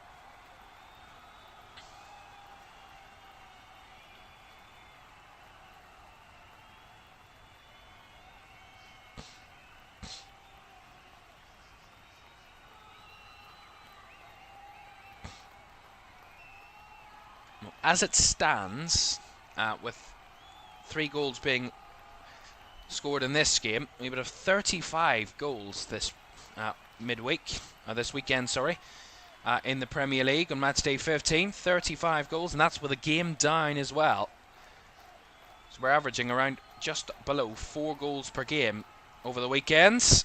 As here is Cunha into the shot from Lamina, straight at his man. Good chance, good save by Fabianski. Good work by Semedo, breaking in through the middle, finding Cunha on the left, and Cunha just squares it across to Lamina at the edge of the box. He just doesn't catch it the way he probably would have wanted to, and ultimately comfortably gathered by Fabianski in the end. Still throwing themselves at it. It's not deflated Wolves going behind once again. It's somewhat still kept them alive in this game.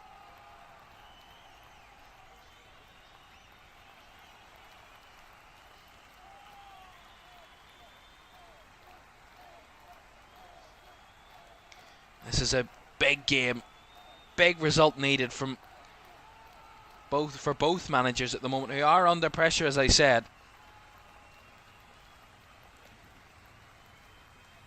And with less than 10 minutes to go, it looks like Julian Lopetegui is going to be the happy manager come full time. Although, still time for all to change still. As Fabianski knocks long. Headed away by Totti, but out of play for a West Ham throw.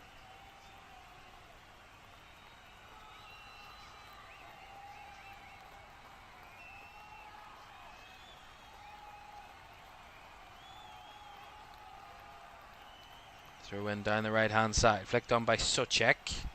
Bowen trying to nip in and take it away from Wolves as they recover, but Wolves keep the ball. Doherty. Where there is Doherty. Into the middle for Santiago Bueno, who has space to break forward here. Actually plays it straight to a West Ham player as Bowen beat past Lamina on the challenge. Jared Bowen up against Aitnuri. Has to turn back into Lamina, but does get the pass off. And here's Wan-Bissaka, who himself has to do a bit of dribbling to beat a few challenges, and gets it back to Lucas Paquetá. We haven't seen very much of since coming on the field. Here's Kudus.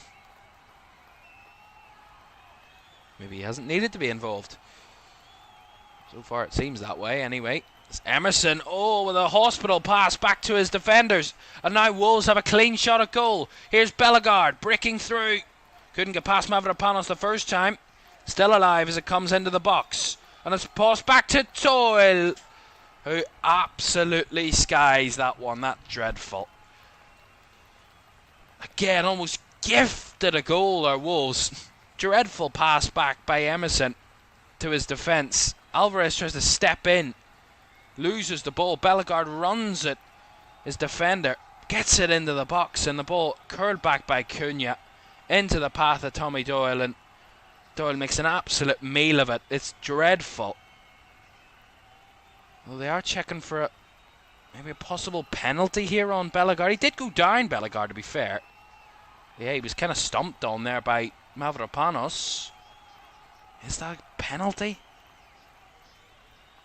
I mean, Mavropanos just makes a silly challenge. VAR still looking at this. So Mavropanos didn't win the ball the first time, goes in for a second challenge, and then just stands on the right boot of Bellegarde. But as I explain it to you, VAR have just cleared it. I mean, initially I didn't think it was a penalty, but seeing the replay, I mean, very easily could have been, but not a massive amount of contact to really change the decision, and maybe the non-penalty is a fair decision in the end. As Wolves loose in possession, give it away. Emerson breaking down the left-hand side. Kudus. Now he's trying to go for the 1-2 with Paquetá, but well blocked off by the Wolves defence. It's end-to-end at the moment. Wolves want to break forward again, but Guedes' ball is overhit towards Cunha, and that will be a throw into West Ham.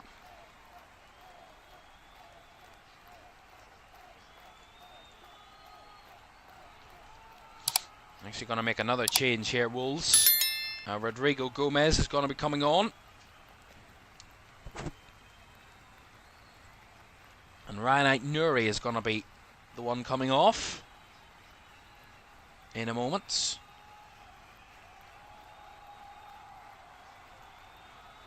And I believe West Ham are going to make a triple change as well. So changes incoming then.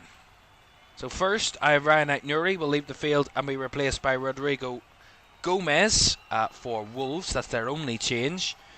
And West Ham are going to make changes as well then.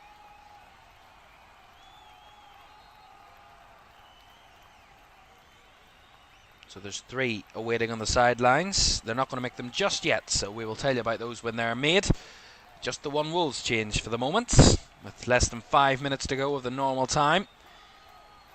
It is West Ham 2, Wolves 1. Still in the balance this game as we enter the latter stages. Wan-Bissaka. Mavropanos. Over the top it goes. Bowen on the run. Up against Rodrigo Gomez for his first involvement. Bowen wins the ball. Cuts it back to Souček. Back to Bowen again. He will step across. And Jared Bowen. Now Paquetá flicked its way through. And here's Mohamed Kudus. But the flag's going to go up. Did finish it. Finished it well, did Mohamed Kudus. But the assistant's flag went straight up as the ball hit the back of the nets. And I think Kudus might be in an offside position. Let's see it again. Yeah, he's never onside there, Kudus. Quite clearly in an offside position. And no question about that. So no goal. But a triple change incoming now from West Ham. I'll tell you about those now then. So Mohamed Kudus is going to be replaced by Guido Rodriguez. It's going to be the first change.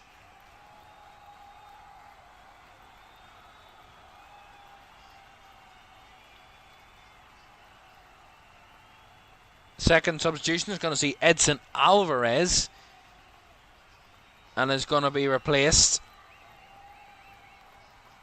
by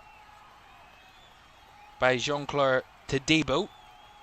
And the third substitution from West Ham is going to see Emerson be replaced by Aaron Cresswell. So a triple change there from West Ham. Emerson, Kudus and Alvarez all off. Cresswell, Rodriguez and Todibo all on. Some fresh legs laid on for Julian Lopetegui's team to just hold on to this 2-1 lead.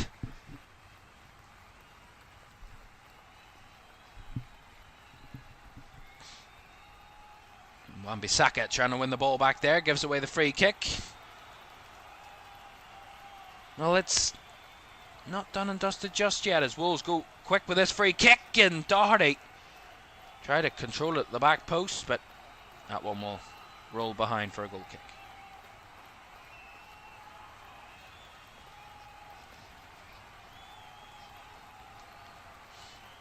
Still 2 minutes plus the additional time to go. There's still time for Wolves to nick a late equaliser.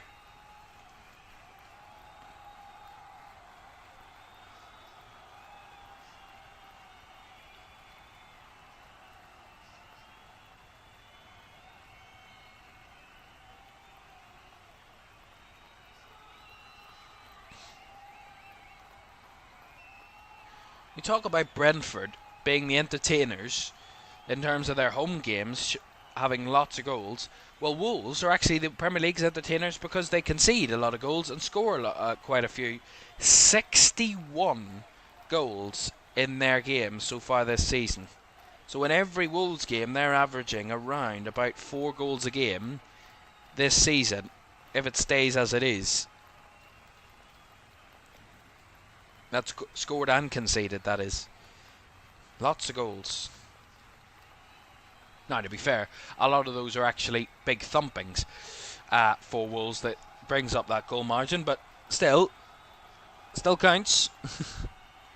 Still a huge average of goals in each game for a team. When you've only scored 23 of those 61, it's not particularly a good sign, is it?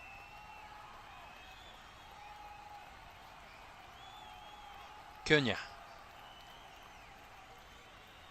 feeds it back into the box. Guedes with a kind of cushion pass, but no one there to receive it. And now Bowen can break away for West Ham. Not with incredible intention, but just about keeping the ball as Bowen gets taken out there by Guedes. Really poor. Again, a lot of those cynical, unnecessary fouls tonight. And it gets West Ham a free kick in the midfield, and it's exactly what they want at this time, as we had 8 minutes added on at the end of the 90 then. So 8 more minutes to go. It's more than enough time for another goal. That's what Wolves will be thinking about. What West Ham will be thinking about is, why is it 8 minutes? Where have the 8 minutes come from? And if I'm West Ham, I think you have a pretty valid argument. I don't know where 8 minutes have come from, but 8 minutes is 8 minutes, and that's what the referee feels should be added on. Let's see if that has a big impact in the end. It's Tommy Doyle into Semedo. Looking for a way forward. Has to turn back to Bueno. Into Doyle.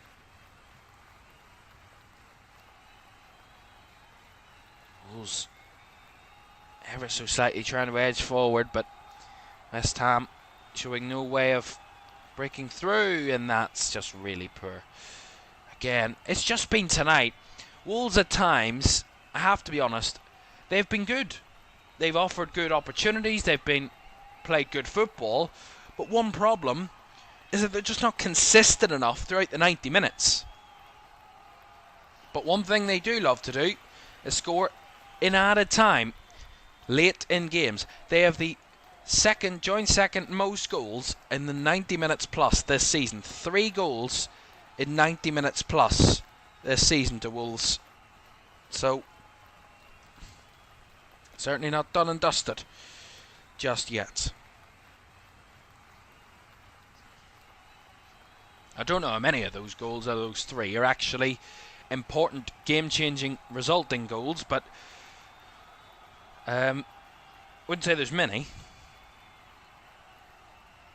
Well, West Ham have a free kick here, so that might just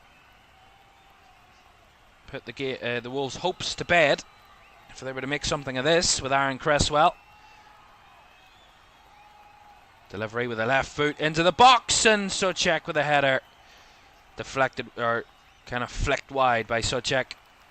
Just a goal kick incoming. I can tell you, one of those goals was actually in a 4-1 win against Fulham.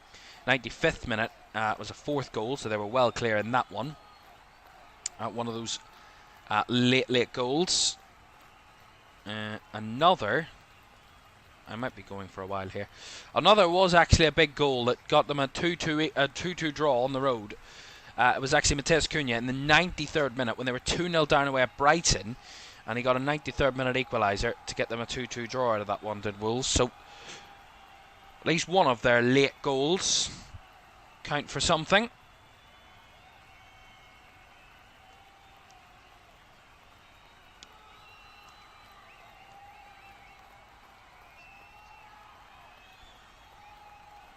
Wouldn't give up yet, because they're not even halfway through added time just yet. As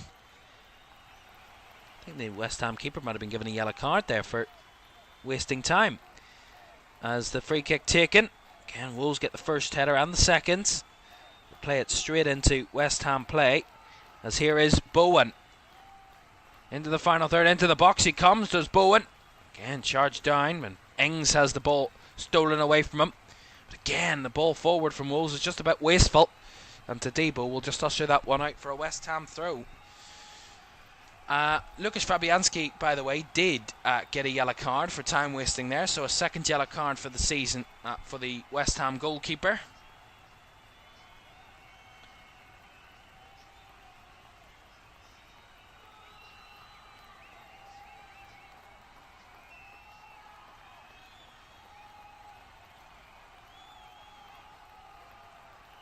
Wolves again, not giving up. Doyle. Long ball forward. Guedes with a nice turn. Decent first touch. Plays it into a space. This is nice. Here's Doherty. Gets it across. Too much for Guedes. And no one there to follow through. As West Ham come away with the ball with Bowen. Skips past the challenge, but Lamina wins it back. Again, still alive for Wolves here. Doyle. Semedo. Still 3 minutes of the added time to go. Lots of time still left as Semedo will win a free kick as Guido Rodriguez comes flying in on a really poor challenge, and that gets him a yellow card for the West Ham substitutes. Guido Rodriguez, it's not the worst challenge of the night, but it's certainly not a good one.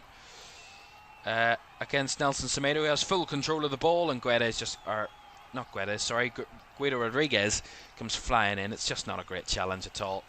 And that's his 4th yellow card of the season for the Argentinian. He's just one away from a 1-match ban as well. Free kick then for Wolves. 2.5 minutes to go. Doyle lifts it into the box, flicked on by Lamina, but over the bar and wide as well. Really poor. Again, just lacking that clinical edge tonight, Wolves. To be fair, they've actually had more shots on target than West Ham tonight. 5 shots on target to West Ham's 4. And that's the difference. They've had more shots on target, just not been accurate enough and clinical enough with them. And this has them in a really tough position. A loss tonight. This will be their 10th defeat of the season in just 15 league games. It's just really not a good position for Wolves. Just 9 points as well to go with that. 38 goals conceded, 23 scored. In total, last season, Wolves lost 18 games in their 38 Premier League games. They've lost 10 in 15. If they were to continue on this regime, it would be over 20 defeats, 24 defeats or something like that. They would average if they kept on this trajectory for the season, and they would be face planting their way towards relegation if they do not improve. What a ball over the top. Guedes made the run, but some touch. I think it might have been Paquetá that stretched back. Fabulous. Got a slight touch to take it away from Guedes. Still throwing everything at this, Wolves, with less than a minute to go. Here is Guedes. He will cross it. Whip ball into the box. Still alive as it drops for Bellegarde, who puts it wide. Again, just simple enough. They've had chances in this final 8 minutes, but they've just not been anywhere near clinical enough and failing to do anything really with them. And that's one of the biggest crimes of all.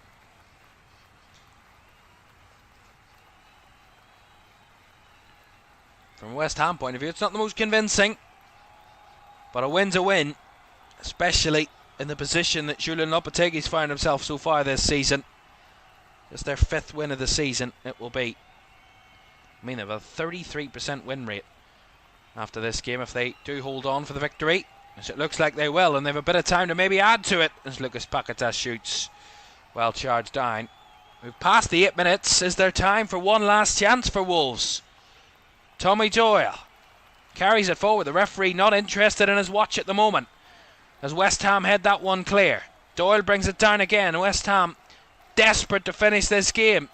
Crowd whistling at the referee, but the ball in behind, and Fabianski gathers, and that should be that. Surely. I think Julian Lopetegui thought it was the final whistle and the referee blew there. It wasn't. Maybe this should be it then, though, from Lukasz Fabianski. Once he kicks this should be the game over. Surely enough. There is no more time left as we enter the 100th minute. Still alive. The referee does now blow the final whistle. He was maybe toying with the West Ham crowd here. Was John Brooks the referee? Into the 100th minute. There was no time left, and in the end, it is a 10th defeat of the season for Wolves as temperatures boil over here at the full-time whistle. Players throwing themselves and getting in the mix with each other. I've no idea how this has happened, but it has. I've no idea what's going on. Mario Lemina has lost his cool slightly. And maybe the final whistle's gone, but the referee has something else to survey here. And the yellow card's coming out. I think Mario Lemina's got a booking as well. And the referee, I don't think he's finished yet at giving out yellows.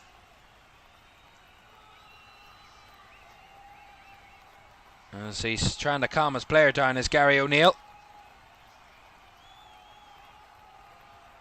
Well, I think that has calmed us all down. Anyway, final whistle has gone, as I said. A full-time result, a result that is so huge for West Ham this season. It's not been great. It's not been fun for those West Ham fans, but a win is a win, no matter what the cause. And Jared Bowen, the architect for West Ham tonight, set up the first and scored the second beautifully. Jared Bowen, the difference maker for the Hammers once again. Either side of a Wolves equaliser that could have got them something out of this game. But in the end, it's 10 defeats from their first 15 league games this season. Just 9 points, and they continue to sit in the bottom 3. Final score at the London Stadium. It's West Ham 2, Wolves 1. And that is that this weekend. Matchday 15 comes to an end with a wonderful weekend with weather in on the action. Mario Lemina has still not given up in his kind of anger, whatever his anger is all about. I have no idea what Mario Lemina is so angry about. But he is incensed, and he was still, to the very last few seconds, was still trying to go at someone. I have no idea who. I'll see the replay again. That's why. Mario Lemina just refused to shake the hand of Jared Bowen. Bowen took a bit of offence to that, and then they started wrestling each other to the ground. I mean, what's that? It's just a bit childish, really, at the end of the day. He's still not giving up. He's throwing his arms at other people now. I mean, Mario Lemina needs to be controlled here. This is just getting ridiculous now. Absolutely ridiculous. Anyway, let's just conclude what we've seen. Big weekend for the title race. Took a different twist this weekend with Liverpool not playing and City and Arsenal dropping points. It was Chelsea, ultimately the big winners in the title race, jumping up to second and closing the gap to the league leaders to 4 points. The bottom of the table saw once again all three teams in the bottom three lose once again. Palace with a big point, Leicester with a big point, West Ham with a big 3 points this weekend carries them a bit further away from the bottom three. But it is still a long season and there is a long way to go. Gary O'Neill's job might be on the line come the end of this calendar year, even this season, but at the moment it does not look good for his team. A big couple of games to come away at home to Ipswich and away to Leicester that could give them a bit of hope against those teams battling in and around them. But there's wins that are not coming his way at the moment. Just 2 wins in their 15 games. It does not look good for Wolves at this moment in time. That is it. Champions League returns in midweek and we'll be back for a big Manchester derby next Sunday. Looking forward to that one. For now, thanks for your company tonight as West Ham get a big 3 points and the battle for the next manager to be sacked. But it looks like Gary O'Neill has put another L column in a big list of L's they've taken this season. Good night.